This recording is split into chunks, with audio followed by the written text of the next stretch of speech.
একদিন দাদা ও নাতি আরহাম একটা গভীর জঙ্গলের মধ্যে দিয়ে হেঁটে যাচ্ছিল। চারপাশে বিশাল গাছ, পাখির গান আর বাতাসের মৃদু ঝঞ্ঝা, সবকিছু এক অন্যরকম শান্তির অনুভূতি সৃষ্টি করছিল। নাতি খুব আগ্রহী হয়ে দাদাকে নানা প্রশ্ন করছিল। দাদা, গাছগুলো কিভাবে বেঁচে থাকে? আর তারা কি খায়? গাছেরা সূর্যের আলো, পানি আর বাতাসের কার্বন ডাইঅক্সাইড নিয়ে খাবার তৈরি করে। এটাই তাদের বেঁচে থাকার উপায়। তাহলে গাছেরা কি খায়? গাছেরা সূর্যের আলো থেকে শক্তি নেয় এবং মাটি থেকে পানি ও খনিজ পদার্থ শুষে নেয়। গাছেরা কি কিছু অনুভব করে? হ্যাঁ, গাছেরা ক্ষতি হলে রাসায়নিক সংকেত পাঠায়, যাতে অন্য গাছ বা প্রাণী সতর্ক হয়। অবিশ্বাস্য!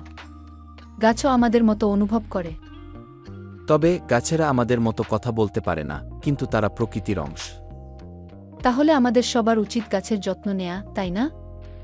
হ্যাঁ, গাছেরা আমাদের খুব দরকারি। তাদের যত্ন নেওয়া আমাদের দায়িত্ব।